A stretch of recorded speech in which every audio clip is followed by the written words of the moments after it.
ఈరోజు సాయంత్రం 7:30-8 మధ్యలో ముగ్గురు వ్యక్తులు వచ్చి కేవీఆర్ మా ఇంటి దగ్గర బయట కూర్చుంటే మెడబట్టుకొని కిందకి లాక్కొచ్చారు.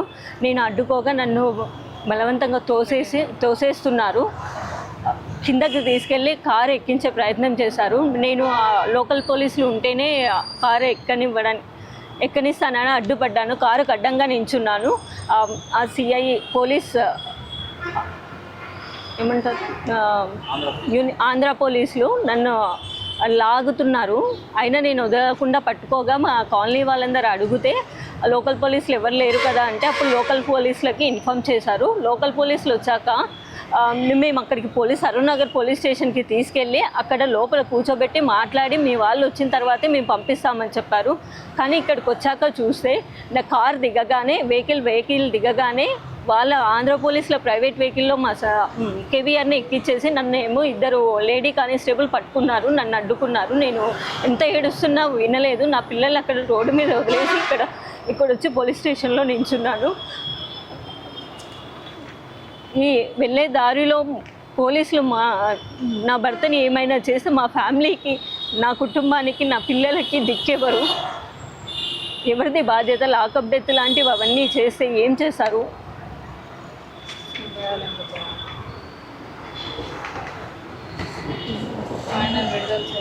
ఇంతకుముందు జరిగిందా? ఇది మొదటిసారా? ఇంతకుముందు కూడా ఒకసారి కర్నూలులో ఇదే ఒక న్యూస్ విషయమై కేసు అయితే అక్కడికి మా హస్బెండ్ నా భర్త తనంతటా తాను వెళ్ళి ఎంక్వైరీకి అటెండ్ అయితే అక్కడ 3rd డిగ్రీ ప్రయోగించారు. కాబట్టి ఈ కేసులో భయపడి పోలీస్ స్టేషన్కి వెళ్ళలేకపోయారు. ఆ విషయంలో మళ్ళీ ఇప్పుడు వచ్చి దౌర్జన్యంగా లాక్కెళ్ళారు.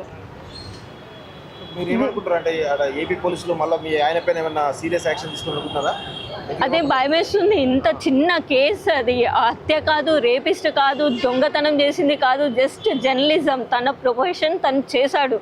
దానికి ఇంత కేసు చేసి ఇంత తీసుకెళ్లారు. ఆ దారిలో ఏం చేశారో, లాకప్ డెత్ చేశారో, ఏం చేస్తారో అని చాలా భయంగా ఉంది. ఎవరికి చెప్పాలి? ఇప్పుడు తనకి ఏమైనా అయితే బాధ్యులు ఎవరు? కేసు పెట్టి మొన్ననే అయ్యింది కదా గాదే సాయికృష్ణ, అట్లా లాకప్ డెత్ చేస్తే ఎవరికి తెలియకుండా మాయం చేస్తే నా ఫ్యామిలీ, నా పిల్లలు, నేను ఏమైపోవాలి? మాకు సపోర్టింగ్గా ఎవరూ లేరు. మాది మిడిల్ క్లాస్ ఫ్యామిలీ, మేము ఏం చేయాలి?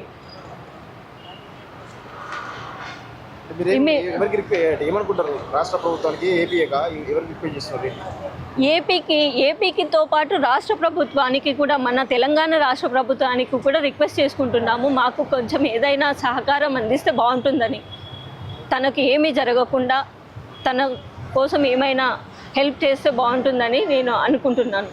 మన రాష్ట్ర ప్రభుత్వం, రేవంత్ రెడ్డి కానీ ఇంకెవరైనా నాయకులు మా సైడ్ నిల్చుంటే బాగుంటుంది అని కోరుకుంటున్నాను. విడుదల చేయాలి సార్. ఏదైనా చేస్తే నేను ఎవరికి చెప్పుకోవాలి సార్? నేను 2 పిల్లలతో ఎలా బతికాలి? మాకు ఆస్తులు ఎలా ఏమీ లేవు. ఆ భర్త సంపాదనతోనే మేము బతికేది. ఆయనే లేడు అంటే మేము ఎటు వెళ్ళాలి? మేము కూడా ఆయనతో పాటు వెళ్ళాల్సిందే. ఇంకా ఆయనకి ఏదైనా జరిగితే నేను, నా పిల్లలు కూడా. అంటే అరెస్ట్కి ఎవరిని బాధ్యత అనుకుంటారు? ఎవరు బాధ్యత తీసుకోవాలనుకుంటారు? రాష్ట్ర ప్రభుత్వమా, ఏపీ ప్రభుత్వమా, చంద్రబాబు నాయుడు, పవన్ కళ్యాణ్, ఎవరు బాధ్యత తీసుకోవాలి? ఇప్పుడు చంద్రబాబు నాయుడు వాళ్ళ ప్రభుత్వం పైనే వీడియోలు చేశారని కేసు పెట్టారు. వాళ్ళ ప్రభుత్వమే తీసుకోవాలి మెయిన్గా. తర్వాత మన రాష్ట్ర ప్రభుత్వం మనకు సహకరించాలని కోరుకుంటున్నాం. ఆంధ్ర ప్రభుత్వం చంద్రబాబు నాయుడు నాయకత్వంలోనే ఈ కేసు అయింది. తనే బాధ్యత వహించాలి. నా భర్తకి ఏదైనా జరిగితే తనే బాధ్యత వహించాలి.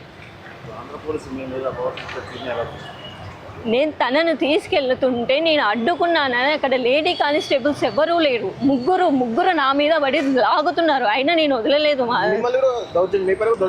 లాగుతున్నారు, పట్టుకొని లాగేస్తున్నారు. ముగ్గురు లాగేస్తున్నారు. లేదు, ఎవ్వరు చూడట్లేదు, లాగుతున్నారు. అసలు ఎంత లాగుతున్నారంటే మెట్ల మీద ఇంకా వీడియోలు లేవు. కిందకు వచ్చిన తర్వాతే వీడియోలు ఉన్నాయి. మెట్ల మీద అయితే అసలు ఎట్లా తోసేస్తున్నారంటే కింద పడినా ఏమన్నా అయ్యేది.